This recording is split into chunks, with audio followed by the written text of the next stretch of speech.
This is a first look at the upcoming post-catastrophe colony survival game, Floodland. It seems simple at first, but this game blows up into a lot more than I thought in my first playthrough. The setting takes place in post-climate change America. The Arctic has become capless, and a tsunami day after tomorrowed the world.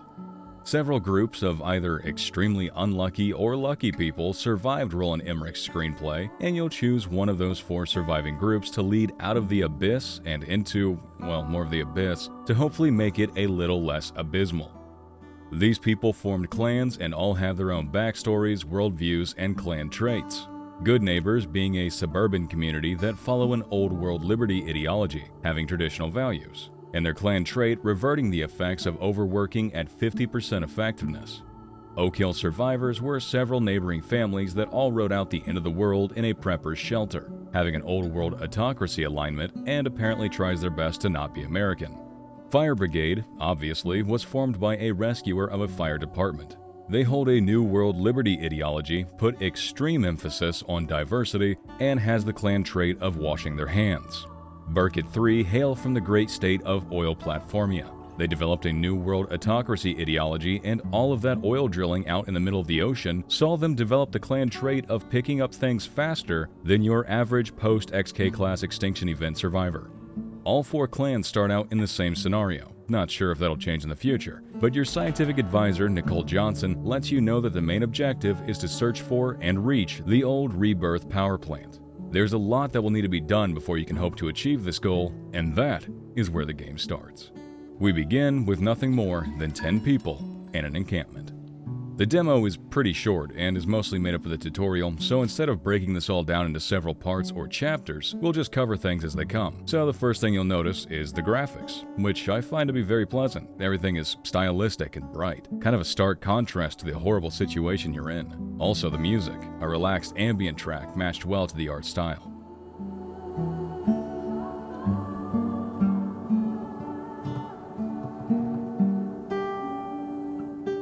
Switching to the gameplay, I imagine you've played a colony survival or builder before, so you'll have the basic gist of what to expect, but there are some less common mechanics in Floodland. Reachable areas are all within the radius of a storage building, and your exploration and resource gathering areas are combined into the same button with a fixed radius and number. You'll start off with 6 possible designations, and your people will have to finish whatever needs to be done in that area before you'll regain a possible designation. Small patches of resources can be gathered, and the fog of war can be lifted by placing a designation on it. The amount of designations can be increased with certain buildings, but 6 did seem to be plenty for this small area the demo takes place in.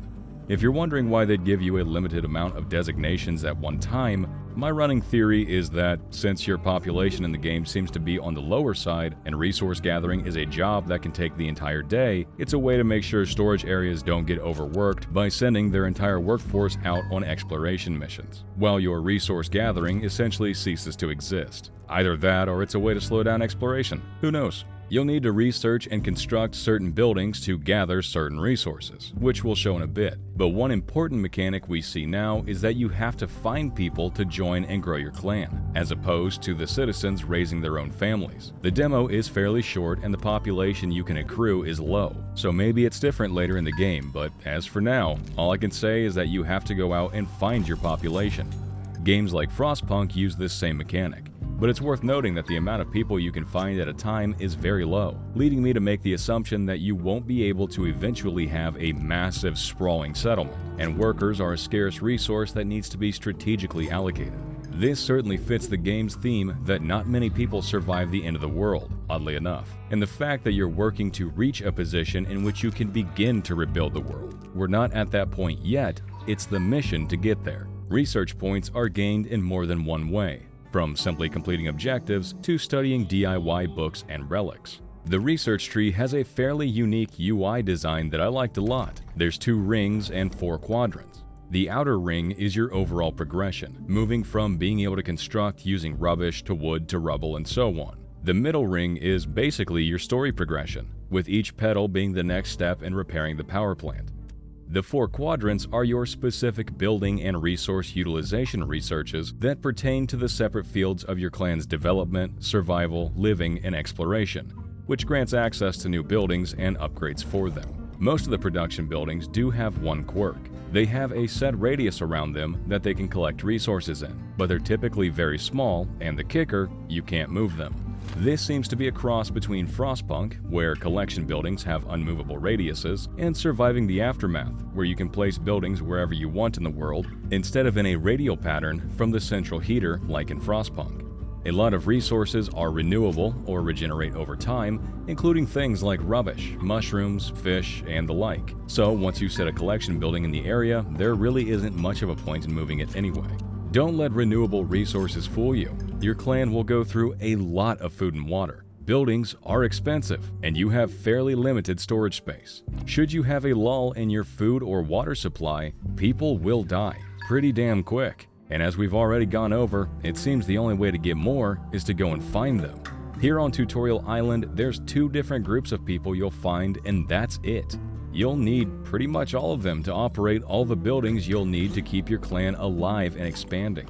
I haven't seen enough to say whether or not this colony survival sim is on the more hardcore side of difficulty, but losing people can send you into a downward spiral that's potentially impossible to get out of since there's only a finite number of clan members. So mistakes are definitely punished. Resources aren't the only thing you'll need to pay attention to. Among the several systems I didn't get to explore in the demo is unrest, recreation, laws, and clan experience. Unrest rises when needs aren't met, relations with other clans are in a state your clan doesn't approve of, and from bad decisions you make as a leader. A high unrest will result in a high crime level. This is something I wouldn't have expected from this game, and I'm very curious to find out what kind of crimes can be committed. I'm also very interested in whether or not laws will tie into crimes and what kind of laws you can pass. With this small of a clan, I wouldn't expect laws to really even exist aside from just general understandings. Laws are more for a society, whereas rules are more for a group of people. That might be a distinction without a difference, but I think you get what I mean. But with that in mind, does it mean that your population will be significantly higher than what you can reach in the demo? And looking at the recreation, it says my people will get mad if I build churches in their district. Just how much of this game am I not getting to see, because this is entirely different than what my own first impressions would suggest. Having more than one clan? Migration? Boundaries? This game just went from a simple story-based colony survival sim to a full-blown recreation of the government. I enjoyed what I played in my first playthrough. It wasn't until my second run with a different clan that I noticed all this stuff. Mainly because it was all either grayed out or it didn't have a use in the demo. The end point of the demo, it seems, is to repair the radio tower, which will presumably thrust you into the rest of the game. But that's something you'll have to wait until November 15th to experience. Wow, that sounded like a paid advertisement. Look, they simply sent me the key and that I'd be able to post a video about it if I wanted after the embargo was lifted on October 3rd. It's actually illegal and grounds for channel removal on YouTube if you don't disclose paid promotions. So yeah, not paid, just liked the game. And hey, I have my complaints too.